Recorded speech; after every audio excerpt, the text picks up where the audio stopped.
ہوں گے۔ پورے رمضان کی تراویح نہیں پڑھی اور تمام روزے رکھ لیے تو کیا روزے صحیح ہوئے یا نہیں؟ سلیم نسیم، دیکھیں تراویح اگر کوئی نہ بھی پڑھے تو روزے اس کے بہرحال صحیح ہو جاتے ہیں، روزوں پہ فرق نہیں پڑتا، لیکن تراویح سنت مؤکدہ ہے، قابل ملامت ہے وہ شخص جو تراویح کی نماز نہیں پڑھتا، تو اس لیے تراویح بھی پڑھنی چاہیے۔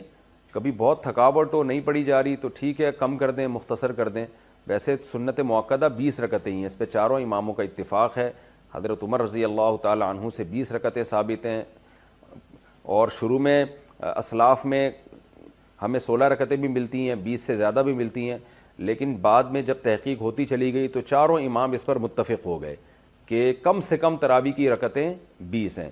امام احمد بن حنبل کا بھی یہی فتویٰ ہے جو امام بخاری کے استاذ ہیں، کہ امام ترمذی نے جو ان کا نقل کیا فتویٰ، اس کو تو یہ نقل کیا کہ 20 اور 16 میں اختیار ہے اس کو، 8 کا تو کہیں بھی نہیں ملتا، ہمیں کسی اسلاف سے نہیں ملتا کسی صحیح حدیث سے کہ 8 رکعت پڑھی ہو۔ موطا امام مالک کی جو ایک 8 رکعت والی حدیث ہے اس کو خود امام مالک نہیں مانتے، تو وہ مسترب حدیث ہونے کی وجہ سے وہ ضعیف حدیث ہے۔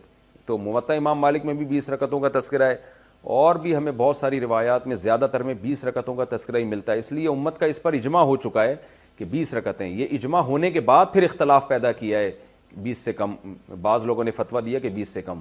تو جب ایک دفعہ کسی مسئلے پر اجماع ہو جاتا ہے تو وہ قطعی چیز بن جاتی ہے، پھر اس میں اختلاف جائز نہیں ہوتا، کیونکہ صحیح حدیث سے یہ بات ثابت ہے کہ امت گمراہی پہ کبھی بھی جمع نہیں ہو سکتی۔